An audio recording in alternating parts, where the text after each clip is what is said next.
Okay, let's dive in. We've all been there, right? That feeling, Yeah. where you just wish you could handle everyday things a bit more smoothly, maybe feel a touch more confident. Absolutely. Could be anything, really. Planning a trip, wrestling with your laptop, even just trying to order a coffee without getting flustered. Exactly. Life just constantly throws these little communication puzzles at us. And, the sources you, our listeners, sent in, they're fantastic. They really capture this perfectly. They really do. It's such a brilliant collection. We've got dialogues about dreaming of France, then hitting the wall of practical planning, tech nightmares, food ordering dramas, getting lost in a supermarket. Don't forget navigating social stuff, figuring out what people really mean. Oh, definitely. And even some explicit tips on learning English itself. It's a real slice of life through the lens of language. It is. So our mission today for this deep dive is basically to sift through all these everyday interactions you've shared. We want to pull out the key insights, the practical bits you can actually use. Yeah, we're aiming for practical communication stuff, those little cultural tells, maybe some of those aha moments where you suddenly understand why something is said a certain way. And just to be clear, we're not going to be drilling grammar rules today. Nope. Yeah. We're looking at how English is actually used naturally in the wild, so to speak. Exactly, observing the language in action. And it's amazing how much you can learn from these seemingly simple exchanges. Like, let's take that first one, the France trip planning. Right. It starts with that burst of excitement, doesn't it? Paris. Uh-huh. Croissants, cute cafes, that whole romantic vision. Totally. Sipping espresso in Montmartre, even if, as the source mentioned, one of them doesn't even like espresso, which is kind of funny. It is. But then, bam, reality check. Yeah. Suddenly, it's all about budgets, finding flights that don't cost the earth, figuring out hotels, transportation. The dream bumps right up against the boring but necessary details. It perfectly shows how even fun plans need that layer of very practical, sometimes quite mundane communication. And how quickly does technology come into it? Like, almost immediately. Oh, just use Google Translate for everything. Right. Which, okay, it's a helpful tool, no doubt, but as that conversation hinted, relying on it completely. Yeah. Especially for something like navigating the metro, maybe not the best plan. Yeah, the potential for ending up somewhere completely unexpected. The source mentioned potentially discovering a hidden gem, Hmm. which is optimistic, I guess. It's a nice spin, but it does highlight the limitations, doesn't it? You miss the nuances, the context. You might get the basic words, but not the underlying meaning or the cultural flow. True. And that division of labor in the planning, you handle the boring stuff, I'll pick the restaurants. That's such a classic dynamic in relationships, isn't it? Oh, absolutely. It speaks volumes about priorities, expectations, maybe even a bit of passive aggression sometimes. Huh, possibly. It's communication, all right, just maybe not the most collaborative kind in that specific instance. That's Sufficient, maybe. efficient, perhaps. It sets up expectations clearly, at least. Okay, let's shift gears. Something seemingly even simpler. Ordering a coffee. Ah, yes. I'd like a coffee, please. Sounds easy enough. Famous last words. Right, because what follows is often this rapid-fire interrogation. Okay, what Mhm. kind? Latte, cappuccino, mocha, americano, cold brew, espresso. It's like a pop quiz you didn't study for. Suddenly, just coffee isn't an option. And then they hit you with the sizes short, tall, grande, venti. What even is a venti? Exactly. And then hot or iced, which milk, dairy, oat, soy, almond, coconut, any sweetener, Well, sugar, syrup, what flavor syrup, vanilla, hazelnut, caramel. it's a minefield. Mm. It really hammers home how crucial specificity is. That simple, I want coffee, opens Pandora's box of caffeinated choices. It does. And the key takeaway for listeners, I think, is being prepared for those follow-up questions. Knowing the common options, maybe having your usual figured out can make it so much less stressful. Definitely. Or even just learning to say, just a regular black coffee, medium size, please, Keep it simple. if you're overwhelmed. That's a good strategy. And did you catch the barista's little joke at the end in that source? Could just ask for a medium black coffee first. But where's the fun in that? Yeah. That little bit of playful banter, that's another layer, isn't it? That cultural nuance of service interactions. Sometimes it's purely transactional. Sometimes there's a bit of personality. Precisely. It shows that even routine exchanges can have these little moments of human connection or humor. Okay, let's pivot to something less pleasant but equally universal. Tech problems. Oh, the digital despair. That poor person whose computer just gave up. It froze, then it restarted itself, and now it won't open my files. Ugh, That sinking feeling. it's awful. Your work, your photos, your connection to everything, just gone. Or inaccessible, at least. And the cause. Clicking on a sketchy link. The classic siren song of free movies or you've won a prize. It's the oldest trick in the book, yet people still fall for it. It's a stark reminder. If something online looks too good to be true, it almost certainly is. That phrase, never click on random links, feels like something your parents told you, but it's still incredibly relevant. Basic Internet Safety 101. Absolutely. And the source mentioned having antivirus software, but it still happened, which shows, those things help, but they aren't magic shields. You still need to be vigilant. Yeah, no software can protect you from yourself clicking on something you shouldn't. Hmm. The analogy used was pretty vivid, too. The Yeah. computer having more viruses than a hospital waiting room. That paints a picture, doesn't it? A grim one. The big takeaway is just extreme caution. That potential freebie could cost you dearly in terms of data loss, identity theft, or just, well, a non-functional computer. Definitely not worth the risk. Yeah. Then there was that other tech-related story, the password one. Oh, man. Oh. Using the literal word password as your password. It's wow. It's almost performance art in its insecurity. And then the security question to recover the password being, what's your password? You can't make this stuff up. It's funny, but also kind of painful. It just demonstrates such a fundamental gap in understanding basic online security. It really does. Like, we all know we should use strong, unique passwords, right? But actually doing it, clearly, that's another story for some people. And the follow-up suggestion, maybe try password 123. Okay, technically better, but still terrible. Still basically leaving the front door wide open with a sign saying, please rob me. Pretty much. For anyone listening, especially if English isn't your first language, getting comfortable with basic security terms, strong password, unique, two-factor authentication, phishing, it's becoming essential vocabulary just for navigating daily life online. So true. Okay, let's step away from the digital world and into the physical. That encounter in New York with the fake taxi, that was weird. Bizarre is the word. A bright yellow car, taxi sign on top, but it's just some random guy looking for his own car in a huge parking lot. You almost have to admire the misplaced ingenuity. But seriously, it really highlights how important it is to be aware of your surroundings, especially in a big, busy city like New York. Things aren't always what they seem. Exactly. And while this particular driver seemed more confused than malicious, according to the source, you can easily imagine that situation turning sketchy really fast. You get into the wrong car. Yeah, exactly. His attempt at humor was a bit dark too, wasn't it? Don't worry, I'm a terrible kidnapper, too lazy. It's the kind of gallows humor some people use to try and diffuse awkwardness. It's a cultural thing, maybe, but definitely unsettling in that context. It's a reminder that humor can pop up in very strange places. And his comment about finding a real taxi being hard at that hour probably felt uncomfortably true for the person telling the story, adds a layer of, well, what do I do now? Right. It leaves you feeling a bit stranded, literally and figuratively. Okay, sticking with navigation, let's look at the directions to Central Park. This was interesting because it showcased two distinct ways of giving directions, didn't it? It did. First, you had the super direct, no-nonsense approach. Go straight down Fifth Avenue, turn left on 86, boom, you're there.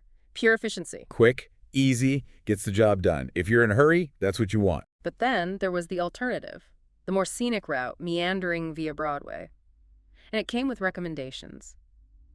Skip the Starbucks. Try this great little local coffee shop on the way. That's a totally different style. It's not just about the destination, it's about the journey, the experience. It assumes the person has more time, maybe wants to explore a bit. Exactly. It shows how communication gets tailored. You read the person, figure out what they might want, speed or scenery, and adjust your directions accordingly. It's quite intuitive, often. And that little bit of local pride, try the local coffee shop, shunning the big chain. That's very common, isn't it? People love recommending their hidden gems. Oh, definitely. It's a way of sharing a piece of their neighborhood, their expertise. It turns giving directions into a mini cultural exchange. And mentioning Starbucks also works as a universal landmark, right? Even if you don't know the local place, you probably know where the Starbucks is. It provides a fallback, a point of reference. Good point. It acknowledges the familiar while suggesting something different. Okay, from navigating the city to navigating the supermarket. Ah, the supermarket struggle. Too many choices. I felt that one deep in my soul, standing in an aisle just paralyzed by the sheer number of options. It's a very modern kind of overwhelm, isn't it? Whether it's cereal or soda or, as mentioned, soft drinks, just rows and rows, and then the impulse buys kick in. Oh, yeah. Ooh, look, scented candles. Didn't know I needed 5 different ocean breeze variations, but apparently I do. even if you went in just for milk. It happens all the time. It shows the power of marketing, packaging, placement, but also just our own distractibility sometimes. And it highlights the vocabulary needed: brands, types, flavors, scents. It's a microcosm of consumer culture. And the feeling of being lost, trapped in aisle 7, trying to find the exit. So relatable. And having to follow the elderly shoppers because they presumably know the layout. That was a funny, specific detail. It plays on that stereotype maybe, but it feels true to life somehow. It does. That feeling of mild panic when you just want to pay and leave, but you're stuck in the labyrinth of discounted pasta. Okay, now let's contrast that feeling of being lost and overwhelmed with the experience at Five Guys. Very different vibe. Totally different. Fast-paced, loud, and that rapid-fire order taking. The source mentioned the employee talking faster than an auctioneer. Yeah, that's a real challenge, especially in a noisy place. Trying to catch everything when it's fired at you like that. The customer had to ask them to repeat it, right? Yep. And acknowledged how fast they were talking. Yeah. Which is important. It's okay to ask. It's better than guessing and getting the wrong thing. Absolutely crucial skill. Sorry, could you say that again? Or could you slow down just a bit? Perfectly normal and necessary sometimes. Politeness goes a long way. And the order itself was so specific. Double bacon deluxe, large curly fries, classic cheeseburger, but no pickles, and a chocolate milkshake. That level of detail is super common in fast food ordering. You need to know the Lindo Deluxe, classic, curly fries, and how to specify modifications like no pickles. It's practical vocabulary. And that moment of brain lag the source mentioned, where you hear it, but it takes a second to actually process. That happens all the time with fast speech. It really does. You just need that beat to catch up. So yeah, asking for repetition is key. Okay, let's shift from food and errands into the realm of social dynamics, starting with the doppelgangers. Ooh, this was fun. It started a bit spooky, didn't it? Talking about seeing your exact double and it being bad luck or something. Yeah, setting that slightly ominous tone, and then boom, the reveal. Actually, I have an identical twin brother. The reaction was perfect. No way, seriously, identical. Yeah. That instant fascination people have with trends. It taps right into that curiosity, doesn't it? The idea of someone looking exactly like you. But then the conversation shifted to the reality of having a twin. And the mischief. Yeah. Twin pretending to be him on a date. That's bold. Isn't it? Classic twin shenanigans. Using their identical looks to pull pranks or get away with things. Apparently, the girl never found out either. Wow. That raises all sorts of questions about identity, perception. How well do we really know someone if they can be perfectly impersonated? Deep questions. And the ongoing pranks they pull on each other now sounds like sibling rivalry turned up to 11 because of the identical looks. The description was great. Having a twin is basically like living with your own clone. That sums it up pretty well, I imagine. It captures that unique blend of intense closeness and, well, the potential for utter chaos and confusion, and the strategy of blaming the other twin. Genius, in a devious sort of way. Definitely a useful tool in the twin arsenal. Okay. From clones to geography, the Czech Republic confusion. Oh, dear. Oh, boy. Isn't the Czech Republic in Africa? Yikes. Followed by somewhere near Egypt, right? You have to admire the confidence, even in the face of being spectacularly wrong. It's a good reminder that, well, everyone has gaps in their knowledge, sometimes pretty big ones. Absolutely. And Olivia's reaction in the source, that simple, firm, just no was perfect. Sometimes you don't need a long explanation. No, sometimes no is sufficient. It highlights that it's okay not to know everything, but maybe double check before stating something as fact, especially geography. And the relief expressed when the person correctly placed France in Europe. It kind of set the bar pretty low, didn't it? But it was a funny moment. It really was. For English learners, yeah, having some basic world knowledge, including geography, definitely helps in general conversation. Prevents moments like that. And it reinforces, don't be afraid to ask. Better to ask a dumb question than to confidently declare that Prague is near Cairo. So true. Okay, let's move into something more personal. How people spend their free time. The sources gave a nice little snapshot. They did. We saw the usual suspects scrolling social media, just generally surfing the web. Very typical ways to decompress or kill time nowadays. Then reading, but with different tastes. Right. One person into fantasy and horror, another into romance. Shows that diversity of preference even in a traditional hobby. Exactly. And video games got a mention too, but with a practical limitation having to go to bed early because they needed to catch a subway to visit their partner the next day. That little detail grounds it, doesn't it? Leisure time isn't always totally free. It's often shaped by our daily lives, our commutes, our relationships. Visiting someone in another town requiring an early night Very relatable city life logistic. It is. It's a small thread that hints at a bigger picture of their life and commitments. Even downtime is structured. Okay, now a really important dynamic. School results and parental support. This was a great exchange. The student feeling disappointed with B's and C's, thinking they should have done better. That pressure is real for a lot of kids. It really is. But the parents' response was just fantastic, focusing not just on the grades, but on the person. Our family doesn't define someone by grades alone. You're a wonderful student and a great son. That's so powerful, isn't it? Shifting the focus from just the outcome to effort, character, intrinsic worth. That's the kind of support that builds resilience and self-esteem. Absolutely. It validates the student's feelings, but reframes the situation in a much healthier way. And you see the impact immediately. Yeah, the student's response, okay, I'll put in more effort, I won't give up, shows they really heard that message of support, not judgment. It encourages growth, not just chasing A's. Exactly. Fosters a love of learning, hopefully, rather than just fear of failure. Okay, let's switch context again to the workplace, requesting time off for illness. Ah, the feeling under the weather conversation. This one highlighted politeness and procedure, didn't it? Very much so. The language used, may I come in, sir? I'm feeling under the weather, sir. Can I take off early today, sir? Very formal, respectful, using sir. That level of formality can vary, but it shows deference. And having the leave request form already filled out. That shows preparedness, consideration for the manager's time. Makes it easy for them to say yes. Definitely. It streamlines the process. And the manager's response was good too, understanding, granting the leave quickly, acknowledging the employee's usual hard work. Which probably makes the employee feel valued. And the employee assuring the manager about the financial report, it's almost done, I'll finish it when I'm back, shows responsibility. They're not just ditching work. Right, they're managing expectations about their tasks. And the manager's parting, go home and take care of yourself, adds that touch of personal concern, which is nice. It rounds out the interaction well.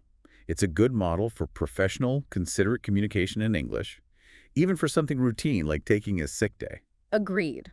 Politeness, clarity, responsibility, key elements. Now, let's talk about encouragement, specifically pushing someone to enter that dancing contest. This was all about overcoming self-doubt. The person had all the classic hesitations. I'm not sure I'm good enough. They're way better dancers. I get nervous. I freeze up. So relatable. Totally. That fear of judgment, of not measuring up, it stops people from trying so many things. But the friend was having none of it. No, the friend was relentless. You have to seize the moment.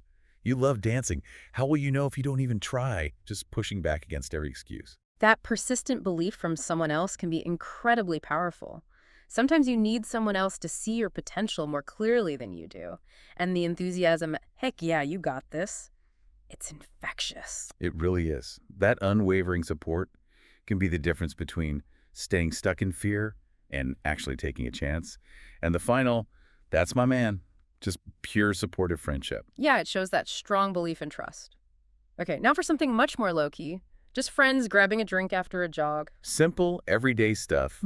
Getting orange juice, good post-exercise choice. That little moment of almost spilling it adds that touch of, like, real-life clumsiness. Exactly, makes it feel authentic. And mentioning the vitamin C boost, just a small comment connecting the drink choice to the activity they just did. It's those little shared moments, isn't it? The casual chat, the shared experience, even if it's just 5 minutes drinking juice. That's how friendships are often maintained. Absolutely. The mundane moments matter. Then we had the other friends deciding where to eat. The classic dilemma. Hot pot versus something cold because it's hot outside. That's a very common discussion point, letting the weather dictate the menu. It is. And the negotiation that follows, one wants hot, one wants cold. What's the compromise? And they land on cold noodles. Perfect. A successful negotiation. It's a simple example, but it shows that back and forth, the expressing of preferences, the finding of common ground, that happens constantly in friendships when making plans. Even for something as simple as lunch, it's all communication, all negotiation, really. Okay, now, let's wade into slightly trickier waters. Rumors and crushes. Oh boy, here we go. That direct confrontation.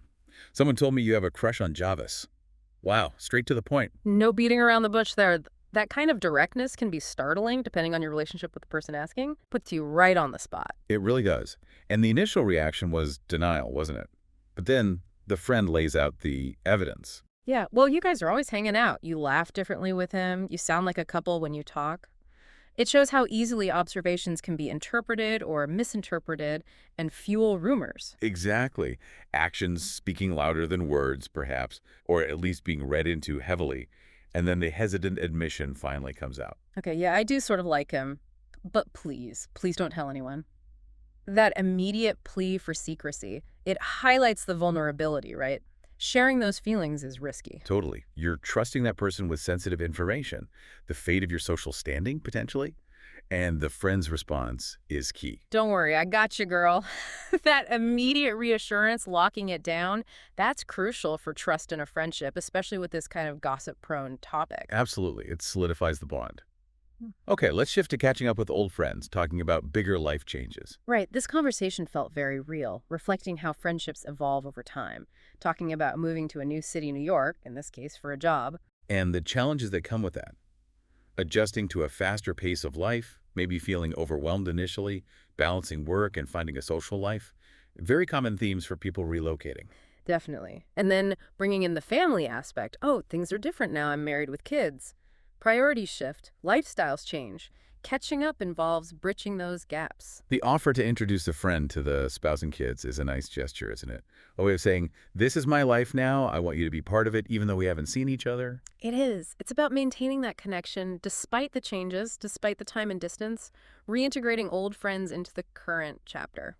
Shows the enduring value placed on those long-term friendships. Okay, back to the workplace. Giving and receiving feedback, another crucial skill. Super important. And the example started well, didn't it? Leading with positive reinforcement. Great presentation, James. Yeah, always good to start with the positive.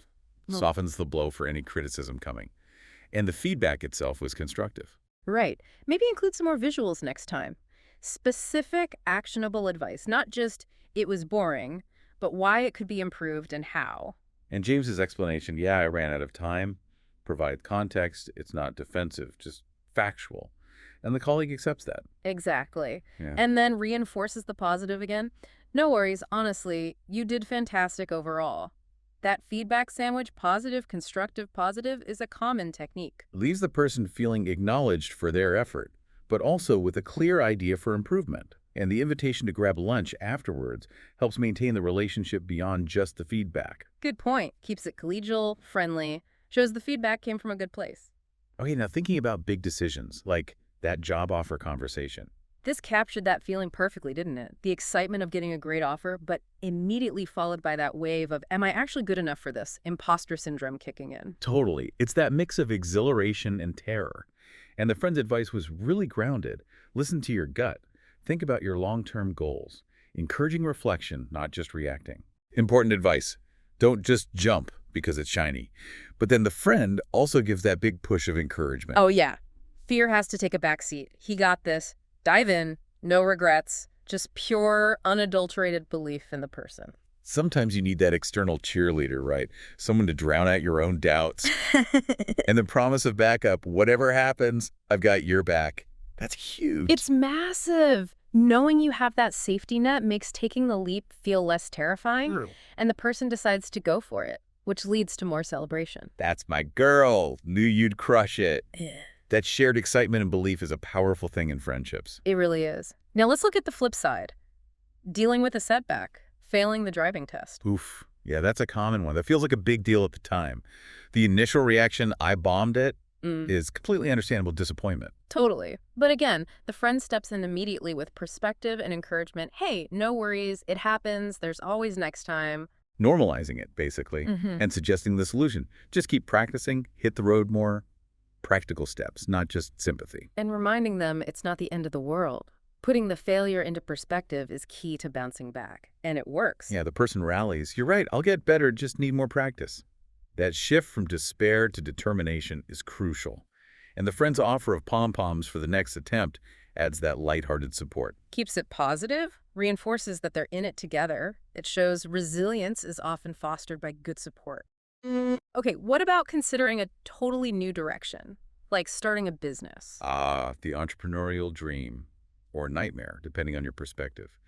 The initial reaction here was strong reluctance, wasn't it? Very much so. No way, not me. I'm not the business owner type. That immediate self-categorization, often based on fear of the unknown, fear of risk. And the friend tries to gently probe, suggesting ideas based on existing skills, trying to plant a seed, but the resistance is strong. Yeah, the person lists all the valid concerns. It's a gamble. I don't have the money. I don't know enough. These are real obstacles, or perceived obstacles at least. And the friend acknowledges them, but also points to the potential upside, the big payoffs, trying to offer that balanced view of risk and reward. But the hesitation persists. Better stick to what I know. That comfort zone is powerful. It really is. But the friend leaves them with a thought, right? Not pushing, but just suggesting stepping out of your comfort zone can lead to awesome stuff. Exactly. It respects their current position but keeps the possibility open for the future. Gentle encouragement. Okay, let's shift to something much lighter. Favorite movie stars. Easy conversation starter. This one was about Tom Hanks and Tom Cruise. Two titans. The enthusiasm for Hanks mentioning Forrest Gump, Castaway, clearly a shared appreciation there. He's got mad skills. That's nice common ground. And the other person agreeing, but adding Tom Cruise to the mix, acknowledging his iconic status too. Total movie legend. It's just a simple, low-stakes way to connect over shared cultural references, shared tastes, builds rapport easily. Absolutely. Just pleasant chatter. Now, a bit more serious again. Offering support to someone feeling down. This is so important in any relationship. It started with just noticing something was off. You seem a bit quiet today. And then gently asking something on your mind. That initial noticing and asking shows you care, doesn't it? Creates a safe space. And the person felt able to admit it. Yeah, just feeling a bit low, everything feels overwhelming. That honesty is key. And the friend's response was supportive without being dismissive, offering hope, try to perk up, tough times don't last, but also practical suggestions. Right. Take a break, go for a walk, listen to some music, concrete actions someone can take when they feel stuck or overwhelmed. And crucially, that simple reassurance, you're not alone in this, I've got your back.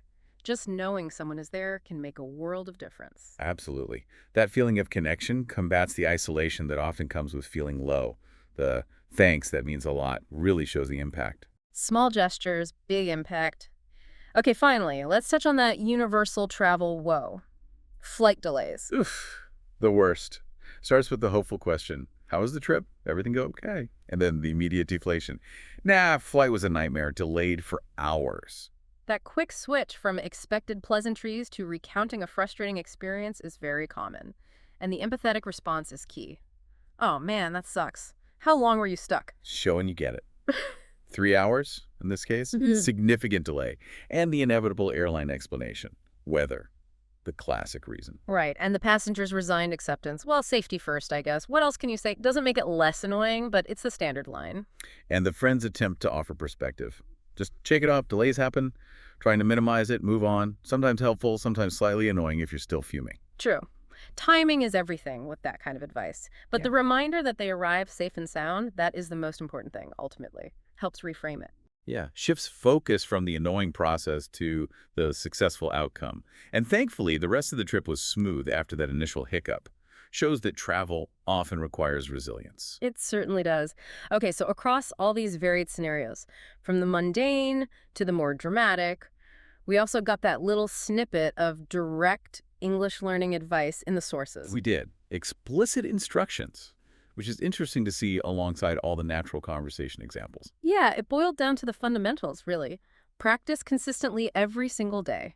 Immerse yourself, think and speak in English as much as possible, and actively listen and mimic, listen and repeat. Core principles of language acquisition, right there. You got to put in the time, engage your brain, Yeah. and use your ears and voice. Exactly. No magic bullets, just consistent effort. And the call to action that followed, like, share, comment for more, that's very typical of online content creation, building a community. Definitely.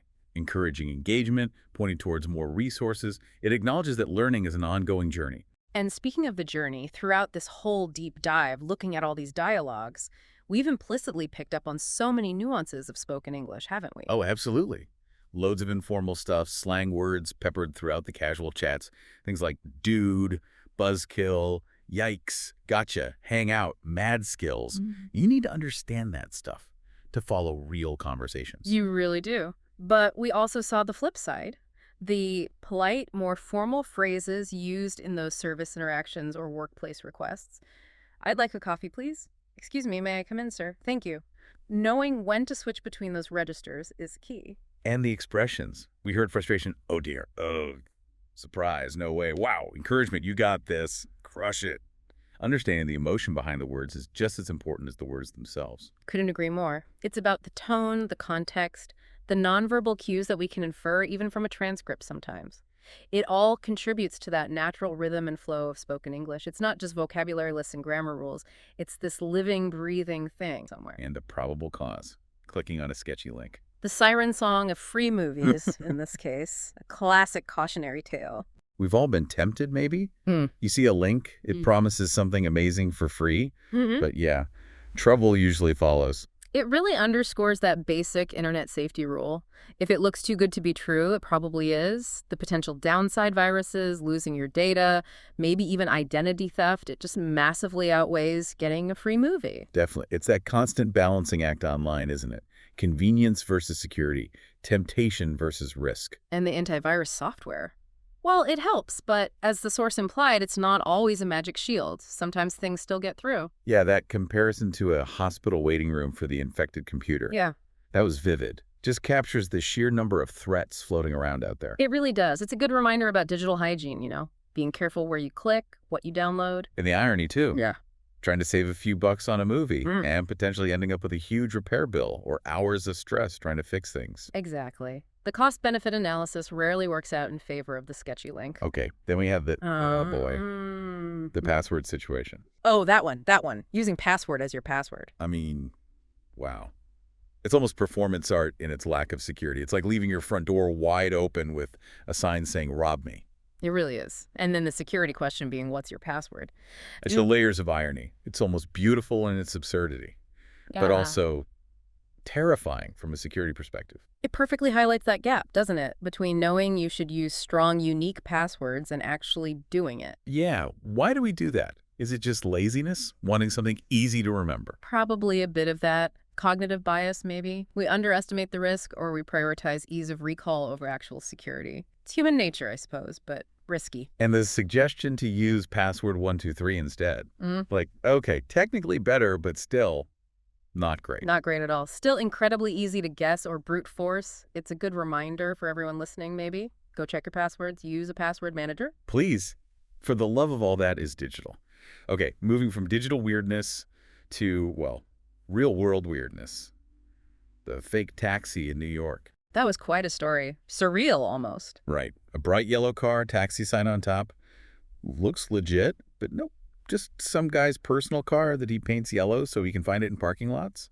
The sheer audacity is kind of impressive in a bizarre way. But also incredibly risky for anyone who might mistake it for a real taxi, right? Especially late at night. Absolutely. It really drives home that point about being aware of your surroundings, especially in big cities or unfamiliar places. You can't just assume things are what they seem. Getting into a stranger's car. Even if it looks like a taxi. Yeah. Yeah, huge potential danger there. And the driver's justification in the source, saying he's a terrible kidnapper, and it's hard to find real taxis then. It's darkly humorous, but doesn't really make it okay. Not at all. It just highlights the potential vulnerability and the need to, verify your ride. Use official apps, look for medallions, that kind of thing. Definitely. A weird anecdote, but with a serious underlying message about safety. Okay, let's move to slightly less bizarre city navigation. Getting directions to Central Park. Yes. This was interesting because it showed two totally different communication styles for the same goal. Exactly. First, you have the super direct, efficient route. What was it? Head straight down Fifth Avenue, turn left on 86th. Yep. Clear, concise, no frills, gets you there, point A to point B. Pure efficiency. For someone who just wants to get to the park, that's perfect. But then you get the alternative, the scenic route suggestion. Right. Go down Broadway instead, it's nicer. And, oh, there's this great little local coffee shop you should check out. Much better than that Starbucks over there. It's a completely different approach. It's not just about the destination, it's about the journey. It values experience, local knowledge, personal recommendations. It's a great example of how giving directions can be more than just transmitting data points. It can be about sharing a perspective, offering options, adding a personal touch. And the little dig at Starbucks versus the local place, that's also a common theme, isn't it? The global chain versus the independent spot. Totally. Starbucks offers that reliable, familiar experience, which can be comforting when you're somewhere new. But the local place might offer something more unique, more authentic maybe. It's about different priorities. Precisely. So two valid ways to give directions, appealing to different types of people or different moods, maybe. Hmm. Now let's talk about an errand that can feel like navigating a confusing city all on its own. The supermarket. Well, a grocery store ordeal. That feeling of too many choices. Who hasn't felt that? Seriously, standing in the cereal aisle alone can induce paralysis. Or, like the source mentioned, the jam aisle. Dozens of options. It's decision fatigue in action, isn't it? Your brain just gets overloaded. And then the impulse buys. The Sure. source mentioning getting distracted by scented candles. I feel seen. Uh-huh. Yes. You go in for milk, bread, eggs, and you come out with like artisanal cheese. You don't need that fancy new flavor of crisps. And yeah, probably a candle. Lavender, maybe. Or ocean breeze, something that promises serenity but will likely just gather dust. It speaks volumes about marketing, doesn't it? And just the sensory overload of those huge stores. Everything is designed to grab your attention. And then getting lost, feeling trapped, and having to follow elderly shoppers because they seem to know the secret escape routes. Yeah. Genius. It's funny because it's true. Supermarket layouts can be bafflingly counterintuitive. You just wander, hoping to stumble upon the exit eventually. It's a reminder that even the most mundane, everyday tasks can have these little moments of absurdity and challenge. Definitely. Now, shifting from the slow, overwhelming pace of the supermarket to the complete opposite, the Five Guys order. Oh yeah, warp speed. That scene captured it perfectly. The employee just rattling off the specials like their life depends on it. Faster than an auctioneer was the quote, right? That's a great description. It really is. And the customer having to say, whoa, hang on, could you repeat that? That's such a common situation, especially if English isn't your first language, or even if it is and you're just in a noisy place. Absolutely.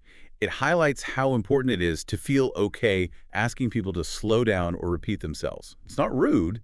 It's necessary for clear communication. Crucial skill. Using phrases like, sorry, I didn't quite catch that, or could you say that again, please? Essential tools. And the level of detail in the actual order. What was it?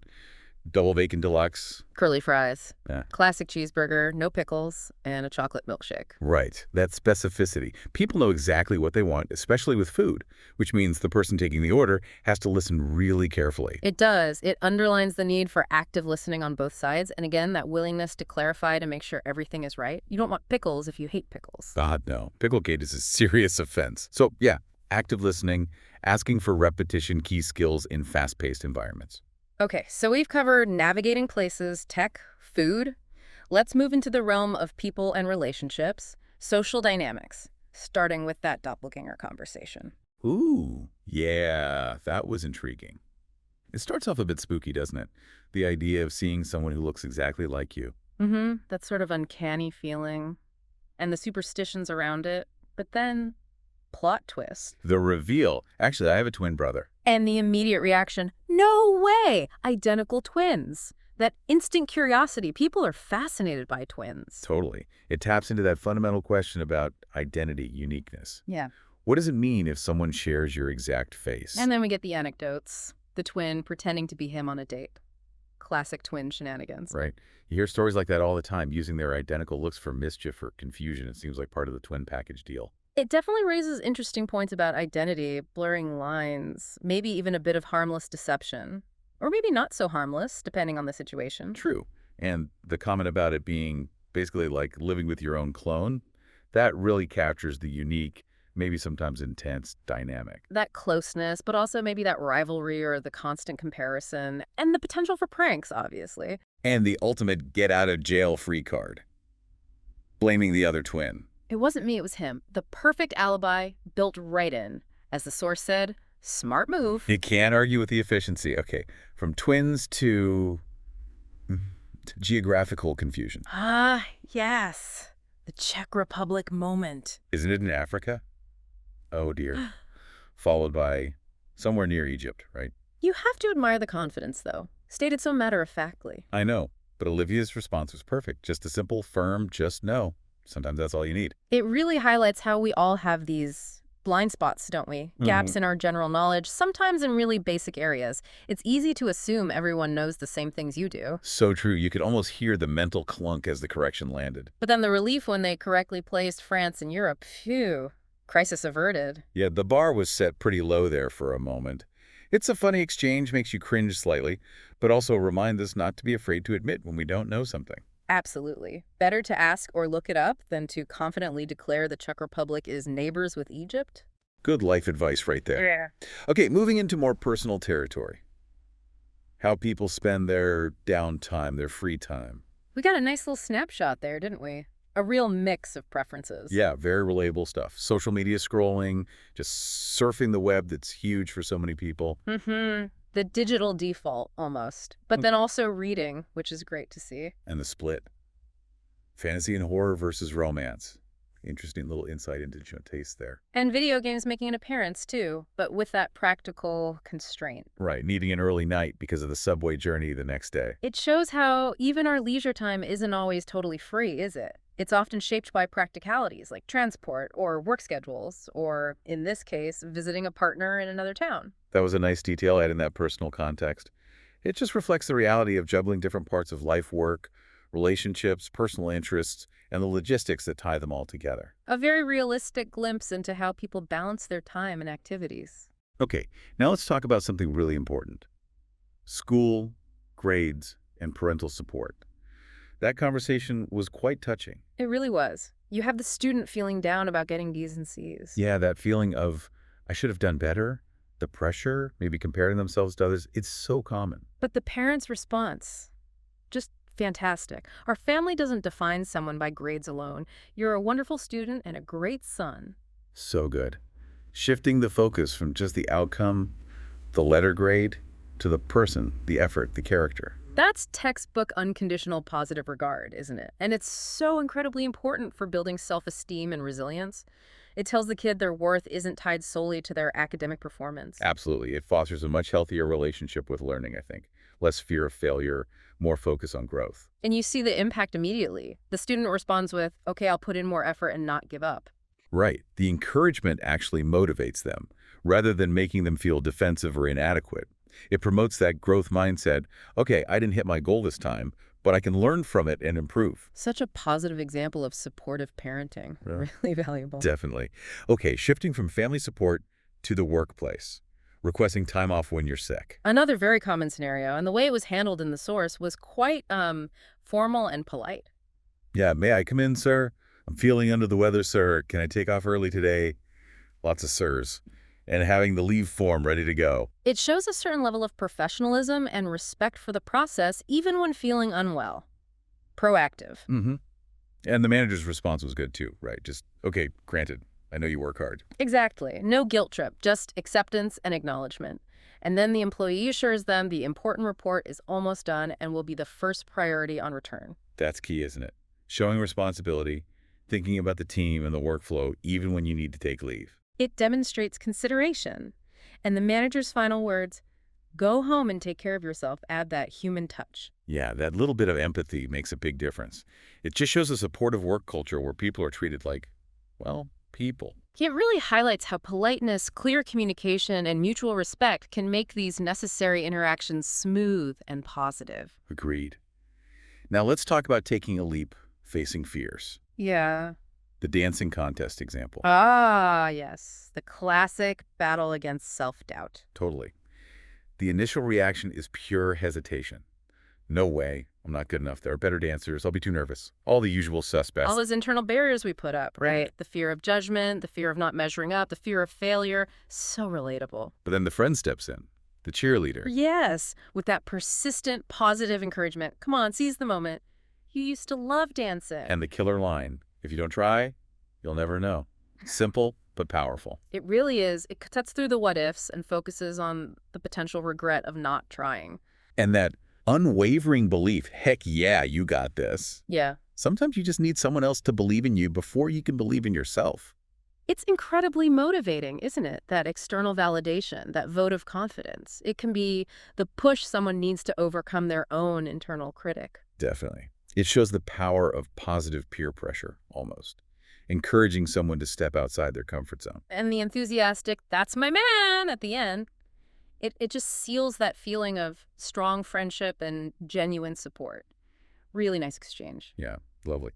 Okay, now for some much more low-key friend interactions.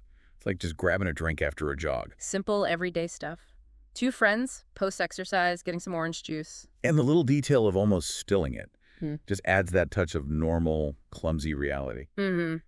It's not dramatic, but it's relatable. And the comment about needing the vitamin C after a workout, just a small shared moment. Exactly. These little interactions, they're like the glue that holds friendships together, aren't they? Shared activities, casual chats. They really are. Yeah. And then another common friend discussion, where should we eat? Ah, the eternal question. This one involved weighing options based on the Right. weather, right? Yeah. Hot pot sounded good, but it was too hot outside. So the craving shifted to something cool, like ice cream or shaved ice. A very logical shift based on environmental factors. We've all been there. Too hot for soup, too cool for salad. Exactly. And the compromise, they landed on cold noodles. Perfect for the A weather. diplomatic solution. Yeah. It's a lighthearted example of that negotiation that happens constantly between friends, finding something that works for everyone. That give and take, balancing different preferences to find common ground, essential for harmonious friendships, Yeah. and deciding on dinner. So true. Okay, now let's wade into slightly more complicated territory. Rumors. Crushes. Oh boy, buckle up. This started pretty directly, didn't it? Yeah, straight in. I heard from someone that you have a crush on Javis. No beating around the bush there. Puts the person right on the spot. Instant potential awkwardness. And the initial denial, but then the explanation for why the rumor started. Right, you guys are always hanging out. The way you talk sounds like a couple. It shows how easily observers can misinterpret platonic closeness. People love to read into things, don't they? Especially when it comes to potential romance. We project narratives onto interactions. We really do. And then, after the denial, the hesitant admission. Well, okay, I do sort of like him, but I haven't told him. The classic reveal. Followed immediately by the plea for secrecy. Please don't tell anyone. That vulnerability, right? Yeah. Admitting feelings is risky, and trusting your friend not to spread the word is crucial. Absolutely. And the friend's response, I got you, girl, is exactly what you want to hear in that moment. It solidifies the trust, establishes them as a confidant. Yeah. Shows the importance of having friends you can trust with that kind of sensitive, potentially embarrassing information. Definitely. A very common dynamic in friendships, navigating crushes and secrets. Okay, now from current friendships to catching up with old ones. Discussing life changes. This felt very representative of those conversations you have when you reconnect with someone after a while, maybe someone who's moved away. Talking about moving to a new city for a job, adjusting to a faster pace of life. Dealing with the challenges of maybe a demanding career while also trying to maintain family connections or build a new social life. Very relatable stages of adult life. And that feeling of being overwhelmed initially by a big, fast-paced city. Lots of people experience that during major transitions. Absolutely. It takes time to adjust. And the offer to introduce the friend to their spouse and kids later, that's a natural way to bridge the gap, isn't it? To share your current life with someone from your past. Yeah, it shows that desire to maintain the connection, to integrate the different parts of your life, and share your world with people who've known you a long time. It highlights the effort involved in keeping those long-distance friendships going and the value people place on those historical connections. Agreed.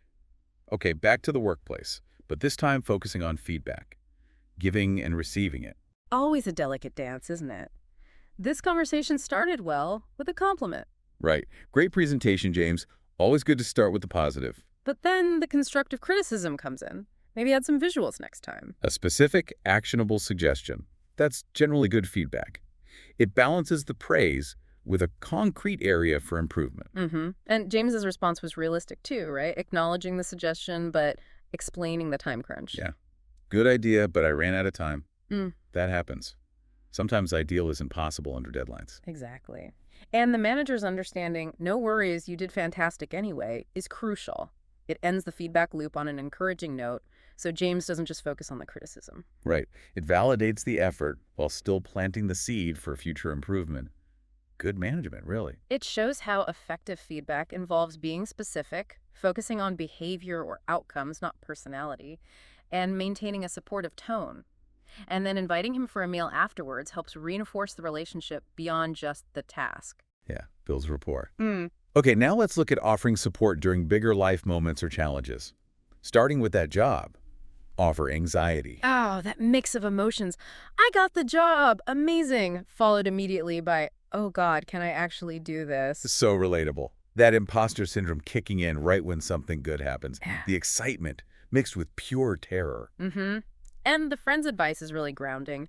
Listen to your gut. Think about your long-term goal. Yeah, encouraging them to look beyond the immediate fear and connect the opportunity to their bigger aspirations and values. Is this really what you want? Does it align? It prompts that deeper self-reflection. But then comes the pep talk. Right. Fear's got to take a back seat. You got this. Dive in. Yes. No regrets. Just pure, unadulterated encouragement. Sometimes you just need that external voice telling you to push past the fear and take the leap. And the promise of support. No matter what, I've got your back. That's huge when you're stepping into something new and scary, knowing someone's in your corner. Incredibly reassuring. It gives you that safety net, emotionally at least. And the friend's reaction when they decide to go for it, that's my girl. I knew you'd crush it. Just pure positive affirmation. So important. It really shows how powerful friendship can be in boosting confidence and helping people navigate big decisions. Okay, so from the high of a job offer to the low of failing a driving test. Oof, yeah, that's a common disappointment, the feeling of having bombed it. A totally understandable reaction. But again, the friend's response is key. Immediate encouragement. No worries, there's always next time. Keep practicing. Exactly. Normalizing the failure. Reframing it as a temporary setback, not a final judgment. It's not the end of the world. That perspective is so important. It prevents the person from spiraling into "I'll never pass" territory. And it works. The person rallies. Okay, yeah, I'll get better. More practice. I'm going to nail it next time. Watch me. That resilience kicks in. Learning from the mistake, determined to succeed next time. That's the ideal outcome. And the friend's playful support. Got my pom-poms out for you. Just adds that lighthearted touch to keep things positive. It reinforces that idea that setbacks happen, but with persistence and support, you can overcome them. A great little exchange about resilience. Definitely. Now let's shift to contemplating something completely new, like starting a business. That initial hesitation. Yeah, the immediate, no way, not for me, I'm not the business owner type. That automatic self-disqualification. It reflects a common fear, doesn't it? Fear of the unknown, fear of risk, maybe feeling like you don't fit the entrepreneur mold, sticking to the comfort zone.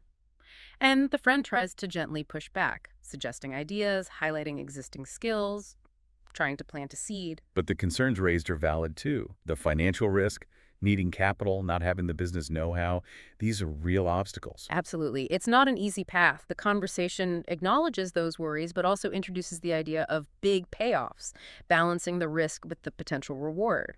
But the person remains reluctant, right? Better off sticking to what I know. Yeah. Comfort and security win out, at least for now. Which is perfectly okay, but the friend leaves them with that little nudge. Stepping out of your comfort zone can lead to some pretty awesome stuff. It's not pushy, but it leaves the door open. It respects their current feelings, but gently suggests that maybe, just maybe, taking a calculated risk could be worthwhile down the line. A nice balance between acknowledging fears and encouraging potential growth. Okay, let's lighten things up again, talking about favorite things. Movie stars. A classic, easy way to connect. And the choices were pretty mainstream, relatable ones. Tom Hanks. Who doesn't love Tom Hanks? Oh. Referencing Forrest Gump, Castaway, Yeah. iconic roles that resonate with so many people, it creates instant common ground. Exactly. And the agreement, he's got mad skills, just builds that connection, shared appreciation. And then the other person brings up Tom Cruise, another movie legend. Again, widely known, lots of famous roles. It's just a simple, low-stakes way to find shared interests and build rapport through popular culture. Easy conversation starter. Totally. Now on to something a bit more sensitive. Noticing a friend is feeling down and offering support. This is such an important social skill, isn't it? Recognizing when someone's not themselves. Picking up on the cues, you seem a bit off, Yeah. and then gently asking something on your mind, creating that safe space to talk. And the person feels comfortable enough to admit it. Yeah, feeling kind of low, everything feels overwhelming. Just acknowledging it is a big step. It is. And the friend's response starts with maybe a slightly generic, try to perk up, but then gets more practical. Right. Suggestions like take a break, do something fun, go for a walk, listen to music. Concrete actions that might actually help shift the mood. Offering distractions or simple self-care strategies, which can be really useful when someone's feeling stuck. But maybe the most important part is the reassurance. You're not alone, I got your back. Absolutely. Just knowing someone cares and is there for you can make a huge difference when you're feeling low, that sense of connection. And the simple thank you means a lot, shows how much those small gestures of support can matter. just being seen and validated. Yeah, really crucial for maintaining strong, supportive relationships.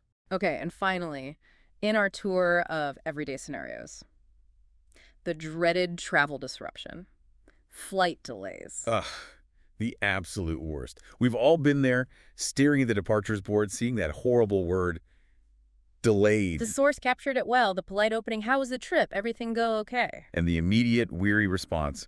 Nah, flight was a nightmare, got delayed, instantly relatable pain. And the friend's empathetic, that sucks. How long were you stuck? Just acknowledging the frustration. 3 hours. That's a significant delay. Throws off connections, plans, adds so much stress. And the explanation, bad weather, is common. And intellectually, you understand safety first, but emotionally, you're still just annoyed. Totally. You get it, but you don't have to like it. And the advice to just shake it off, delays happen. Easier said than done sometimes. It is. It's an attempt to offer perspective, but it doesn't magically erase the wasted time or the inconvenience. But the final reminder is important. Well, at least you got there safe and sound eventually. Exactly. Reframing it. Shifting focus from the frustrating part, the delay, to the most important outcome, safe arrival. It helps put the hiccup, as they called it, into perspective. And acknowledging that the rest of the trip was good helps end on a more positive note. Travel requires resilience, that's for sure. It certainly does.